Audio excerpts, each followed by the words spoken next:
What is going on, everyone? Shaking Big 2355 here. Welcome back to the channel. Welcome back to the Oakland A's franchise. And as you can tell by the title, it is time for the monthly recap. A recap we do at the end of every in-game month, where we go over the stats, standings, league leaders, take a look at the disabled list, players of the month, all that stuff. Also, at the end of this one, we have the first-year player draft for 2018. When I was simming to the next playable game, which will be the next video, it was time for the draft, so I just went ahead and did it in this one rather than make a separate video. So with that said, let's jump right into everything. First, we're going to take a look at the standings in the AL West. We are currently sitting in 4th place in the AL West at 30-27, so we are 3 games over 500. Unfortunately, the Rangers and Angels are like 10 games, 11 games over 500. But we're only 4 games back, so we can definitely still win this division. I'm not sure how. I didn't think we'd be competitive at all. Kind of hoping we wouldn't be, so we can get rid of some of these contracts and just start the full rebuild. Maybe bring in some prospects. But hey, we're gonna play it out. And if we're not gonna be trading people at the deadline if we're winning, And then in terms of the wild card, we're a half game out. So, like say, in this next series coming up, we're going to be playing the Astros very soon. So, we've been 2 out of 3 from them. Bam, we're in the wild card. So, we are definitely doing a lot better than I thought. And like I said, maybe I don't want to be that good right away, but we'll take it. Not going to complain, I guess. Taking a look at the disabled list, Emilio Pagan, with another month or so left on his time. Matt Olson, talked about him in the last video. He only has a couple days left. He should be back for our next game that I show on the channel. And then minor leaguer Brian Perez, he is out for another week or so. And then, of course, Kendall Graveman, we're pretty sure he is lost for the season with that head fracture. On to league leaders now. Jed Lowry tied for 8th place with 15 doubles on the season. Don't have too many guys on this list at this point. Liam Hendricks tied for 11th in saves. He has 9. And all 9 of those came in the month of May. So imagine how high he could be on the list if he was our closer back in April, back when Trenton was doing the closing. On to some of the starting pitching stats. Daniel Mengden is currently 9th in the American League with a 3.15 ERA. Sean Manaea is 11th with a 3.25 ERA. And then Andrew Triggs is right behind him in 12th place with a 3.26 ERA. So we have 3 guys in our rotation, all with an ERA under a 3.3. That's pretty good. That's probably the reason we're winning as many games as we are, to be honest. And then home runs allowed, Daniel Mengden is 9th, tied for 9th with 6th, as well as Sean Manaea. He's also in 6th place, as well as also Andrew Triggs. So, they're not giving up the long ball as much. Again, that probably contributing to why we are 3 games over 500 2 months into the season. Sean Manaea, this is a nice surprise to see, is 12th in wins above replacement in the pitching category at 1.3. Anytime you can get a pitcher on that list, that's a good thing. So on to players of the month now. I didn't show April. I forgot all about that, so we're just going to pretend like I did. So on to May. Clayton Kershaw gets pitcher of the month in the National League. Corey Seager is the player of the month. And then Dom Nunez is rookie of the month, a catcher for the Rockies. And then look at that, pitcher of the month are Liam Hendricks. This may be the first time in the history of my channel that a player from our franchise makes player of the month, but he does. Gary Sanchez is the player of the month for the Yankees, and then the rookie of the month is Shohei Ohtani for the Angels, 2-0 and 6 starts with a 2.19 ERA. So now on to the player stats for our team. Andrew Triggs is currently 4-3 with a 3.26 ERA. Sean Manaea 2-4 with a 3.25 ERA. And then Daniel Mengden, we saw his ERA earlier at 3.15. He's 4-5, 41 strikeouts, whip of 1.4. And then Chris Bassett, who we called up to replace Kendall Graveman, he's 3-3 with a 5.19 ERA. He's not doing so hot.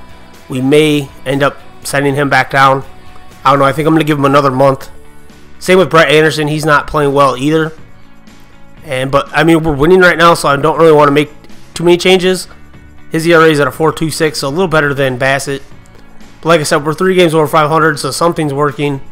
I don't necessarily want to make too many changes right now, but I think if they're still struggling in a month, they'll probably get sent down. He's Miro Petit, the 2.06 ERA out of the bullpen. He's still 6-0. Daniel Colombe, 2.75 ERA, pretty good for him. Santiago Casillas' ERA is above 5, so we definitely would like him to be better. Blake Treinen, he is tearing the ball up since moving to the middle relief. Got his ERA under 2. And then Ryan Butcher, 4.58. Not doing well in the setup role. I think I might actually switch Treinen back to this, put him in the setup role, put Butcher as a middle relief. Then Liam Hendricks, 1.39 ERA. He's 2-1, 24 strikeouts, and he has 9 saves for the Australian-born native. Now on to our hitters. Marcus Semien in the leadoff spot, hitting 260, 7 homers, 29 RBIs. So he's doing pretty well, starting to turn things around. Steven Piscotty hitting 264, 7 home runs, 20 RBIs. And then Jed Lowry out of the 3-hole, hitting 234, 7 homers, team leading 34 RBIs. Chris Davis in the cleanup role, 246, 6 homers, 23 RBIs. Like to see that a little better. Matt Chapman finally got his average over 200. He's hitting 202, 6 homers, 18 RBIs. And then Jonathan Lucroy, same thing. He's been on a little bit of a hot streak, 238, 2 homers, 5 RBIs. Not too many, but his average was like in the hundreds, so we'll take it. Matt Joyce hitting 262 and 42 at bats since getting more playing time with the Olsen injury. Trace Thompson, 218, 7 homers, 28 RBIs. He was our hero in the last game. And then Yunel Escobar continuing to prove that it was a good idea to sign him. He's hitting 291 in the 9-hole. Chad Pinner just came off the DL, but he's hitting 302, 3 homers, 9 RBIs. Boog Powell, 246 with a dinger and 7 RBIs. Bruce Maxwell hitting 255 and 51 at bats off the bench. And then Mark Canha, who is up with 2 homers, 7 RBIs. He's up for Olsen to kind of be the bench guy while he is on the DL. And then the last bit of business we got to take care of is the 2018 first-year player draft. In the first round, we selected third baseman Matt Sharp. He is 19 years old. Bats righty, throws righty. A potential. I'm going to show you everyone. I don't want to go too much into it because I do the On Deck mini-series. And if I show you guys everything with these guys now, then there's going to be no point in doing that with them next year. So I'm going to go over a little bit, but he does have a potential. He was fully green on the accuracy meter there. And then we had a second first-round pick. It was a compensation pick. And we took Geraldo Castro, shortstop. And he is 19 years old out of Dominican Republic. He bats right, throws right. 6'5", 228. He's a big boy. It says he doesn't have secondary positions, but he might end up being a first baseman. Who knows? In the second round, we took Arthur Mott, second baseman, out of Florida. Bats righty, throws righty. He's 20 years old, 6'1", 189. A potential. I think he ended up with B potential. And then the third round, we took second baseman Brent Glenn. He can also play third base. He's a left-handed bat, throws right, from Tennessee, 22 years old. I could also see us moving him to first base. He's 6'4", 194. And decent fielding. And then in the fourth round, we took Juan Espinoza, starting pitcher, 6'2", 188, out of the Dominican Republic. He's 18 years old. And I think he can help us as early as next year. I think it was actually a steal in the fourth round to get him. In the fifth round, we took Guadalupe Arellano, and he is American-born from Connecticut, surprisingly enough.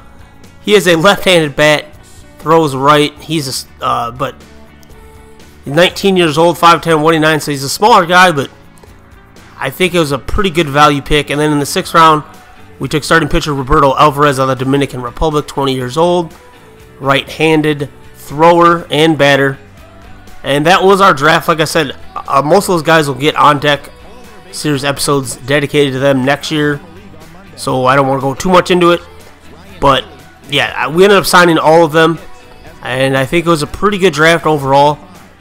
We had 2 A potential guys. I'm not going to tell you who they are, obviously, for reasons I've already listed, but yeah. So I think we did a pretty good job there with the draft. That's going to do it for today's video, guys. If you went on to enjoy it, please do leave a like down below. Be sure to subscribe if you haven't already for more A's franchise, as well as all the other series on the channel. Next game we'll be playing the Astros, so come on back for that. As always, guys, thanks for watching. Till next time, peace. Got the win, his 6th so far this year, leading the Brewers to a win over the Cubs, 7-1.